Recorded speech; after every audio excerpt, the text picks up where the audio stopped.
Iran, Israel और America के भीषण युद्ध के दौरान आपने कई बार खाड़ी देशों के नाम सुना होगा, खाड़ी का नाम सुना होगा।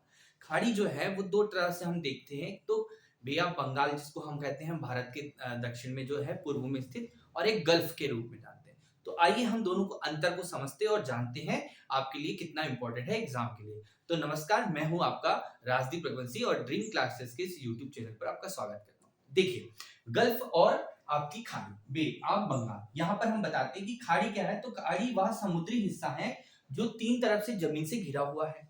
अब आप यहाँ पर एक चीज को समझिएगा कि खाड़ी और प्रायद्वीप के बारे में भी हम देखते हैं कि अगर हम भारत का दक्षिण वाला हिस्सा देखें, हम भारत के परिप्रेक्ष्य में समझते हैं, फिर आगे हम नेशनल इंटरनेशनल लेवल पे समझेंगे।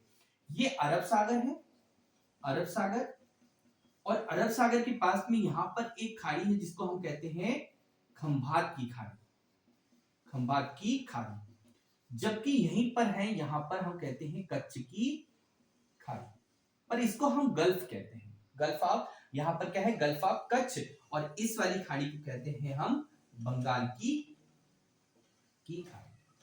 ठीक है।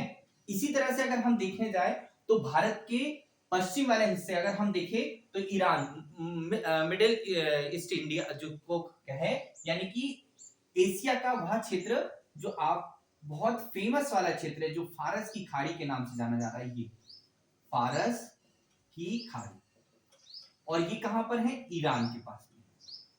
और आप ये देख रहे हैं कि यहीं पर आपको एक हार्मुज जल संधि आपको यहां पर देखने को मिलती है। ये इसको कहते हैं हार्मुज जल संधि। हार्मुज जल संधि जो है यहां पर ओमान की खाड़ी है और यहां पर है फारस की खाड़ी। इनके बीच एक ऐसा पॉइंट है जो क्या है, जल के लिए, मतलब यातायात के लिए, आपके लिए बहुत इंपॉर्टेंट है। तो हार्मुज जल संधि, तो यहां पर खाड़ी की बात कर रहे हैं जो 3 ओर से जमीन से घिरी हो, 3 ओर से, जैसे यहां पर देखें तो 1, 2 और 3 ओर से जमीन से।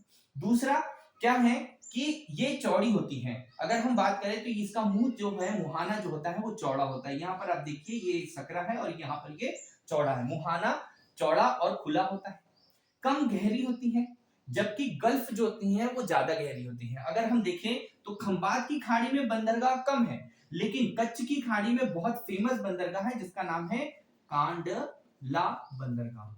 ठीक है, जो बहुत फेमस बंदरगाह है। तो ये जो कच्छ की खाड़ी या गल्फ जो होती है वो गहरी होती है।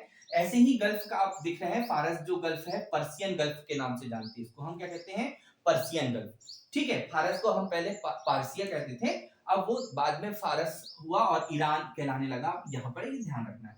तो इस बे ऑफ बंगाल यानी कि बे का निर्माण जो होता है, खाड़ी का निर्माण जो होता है, वो कैसे होते हैं, नदी या समुद्र के तटीय कटाव से या अवतलन से इसका निर्माण होता है खाड़ी का। जबकि गल्फ का निर्माण कहाँ होता है, तो गल्फ का निर्माण होता है टेक्टोनिक क्षेत्र में। टेक्टोनिक क्षेत्र माने कि आप जानते हैं कि प्लेट टेक्टोनिक है, कि पूरी की पूरी पृथ्वी जो है वो 6 बड़ी प्लेट और 20 छोटी प्लेटों से मिलकर बनी हुई है।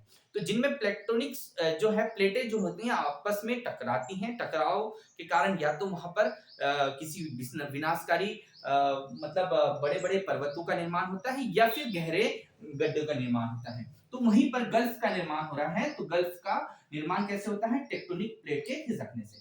उदाहरण के लिए हम गल्फ देख रहे हैं, फारस की खाड़ी की जो है, आप कह रहे हैं पर्सियन गल्फ, और एक गल्फ देखिए जो मैक्सिको की गल्फ कहलाती है, Mexico gulf, gulf of Mexico, जो दुनिया की सबसे बड़ी खाड़ी है। आप देखते हैं जो उत्तरी अमेरिका और दक्षिण अमेरिका के मध्य है, और ये अटलांटिक आपके ओशन में स्थित है। तो यहाँ जो हम बार बार नाम ले रहे हैं खाड़ी शब्द का, तो खाड़ी जो है वो 3 ओर से जमीन से घिरी है और एक तरफ से सागर से घिरी होती है। तो अब ये स्वाभाविक सी बात है कि जो सागर वाला जो क्षेत्र है उनका मुहाना जो है वो बड़ा होता है, खुला होता है। गल्फ जो होती है वो गहरी होती है। तो आपको ये वीडियो कैसा लगा हो, आप हमारे चैनल पे नए हो तो वीडियो को लाइक कीजिए, सब्सक्राइब कीजिए और अपने दोस्तों तक शेयर कीजिए। धन्यवाद, नमस्कार।